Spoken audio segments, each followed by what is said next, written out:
एक भिखारी रोज एक दरवाजे पर जाता और भीख के लिए आवाज लगाता, और जब घर का मालिक बाहर आता तो उसे गंदी गंदी गालियां और ताने देता। मर जाओ, काम क्यों नहीं करते, जीवन भर भीख ही मांगते रहोगे क्या। और तो और कभी कभी गुस्से में उसे धकेल भी देता। पर भिखारी सिर्फ इतना ही कहता, ईश्वर तुम्हारे पापों को क्षमा करे। एक दिन सेठ बड़े गुस्से में था, शायद व्यापार में घाटा हुआ था। वो भिखारी उसी वक्त भीख मांगने आ गया। सेठ ने ना आव देखा ना ताव, सीधा ही उसे पत्थर दे मारा। भिखारी के सिर से खून बहने लगा। फिर भी उसने सेठ से कहा, ईश्वर तुम्हारे पापों को क्षमा करे, और वहां से जाने लगा। जब सेठ का गुस्सा थोड़ा कम हुआ तो वो सोचने लगा कि मैंने उसे पत्थर भी मारा, पर उसने बस दुआ दी। इसके पीछे क्या रहस्य है, ये जानना पड़ेगा। और वो भिखारी के पीछे चलने लगा। भिखारी जहां भी जाता सेठ उसके पीछे पीछे जाता। कहीं कोई उस भिखारी को कुछ भीख दे देता तो कोई उसे मारता, जलील करता, गालियां देता। पर भिखारी इतना ही कहता, ईश्वर तुम्हारे पापों को क्षमा करे। अब अंधेरा हो चला था। भिखारी अपने घर लौट रहा था। सेठ भी उसके पीछे था। भिखारी जैसे ही अपने घर लौटा, एक टूटी फूटी खाट पर एक बुढ़िया सोई थी, जो भिखारी की पत्नी थी। जैसे ही उसने अपने पति को देखा तो उठ खड़ी हुई और भीख का कटोरा देखने लगी। उस भीख के कटोरे में मात्र एक आधी बासी रोटी थी। उसे देखते ही बुढ़िया बोली, बस इतना ही, और कुछ नहीं। और ये आपका सिर कैसे फूट गया। भिखारी बोला, हाँ बस इतना ही है। किसी ने कुछ नहीं दिया, सबने गालियां दी, कुछ ने तो पत्थर भी मारे, इसलिए सिर भी फूट गया। भिखारी ने फिर कहा, ये सब अपने ही पापों का परिणाम है। याद है ना तुम्हें, कुछ वर्षों पहले हम कितने रईस हुआ करते थे और क्या नहीं था हमारे पास, पर हमने कभी दान नहीं किया। याद है तुम्हें वो अंधा भिखारी।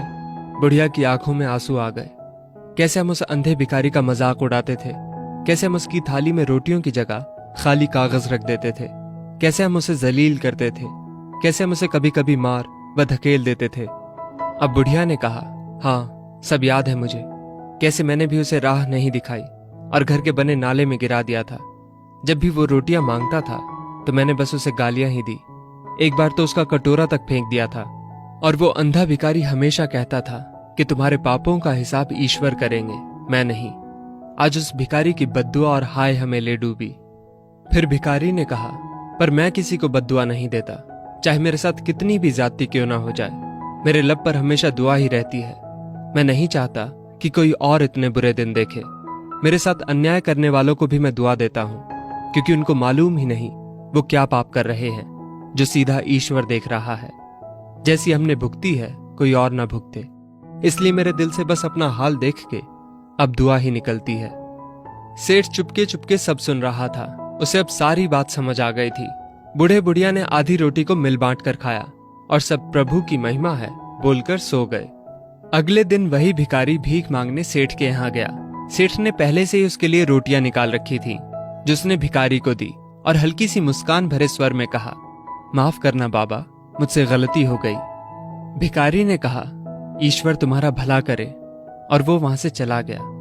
सेठ को एक बात समझ आ गई थी, इंसान तो बस दुआ या बद्दुआ देते हैं, पर उनको पूरी तो वो परमपिता ईश्वर कर्मों के हिसाब से ही करता है। कभी जलील मत करना किसी फकीर को अपनी चौखट पर। खुदा कब कटोरा बदल दे बता नहीं सकते। अतः अपनी इस जिंदगी में हो सके तो बस अच्छा ही करें। वो ईश्वर दिखता तो नहीं है, परंतु सबका हिसाब पक्का रहता है उसके पास। दोस्तों, इस वीडियो को लेकर आपकी क्या राय है, नीचे कमेंट करके जरूर बताइएगा। और अगर आपको ये वीडियो अच्छी लगी हो तो इस वीडियो को लाइक करिएगा, शेयर करिएगा ज्यादा से ज्यादा लोगों तक। और ऐसी ही और भी इंस्पिरेशनल वीडियोस के लिए सब्सक्राइब करें हमारे YouTube चैनल को और Facebook पर फॉलो करें हमारे पेज को। धन्यवाद।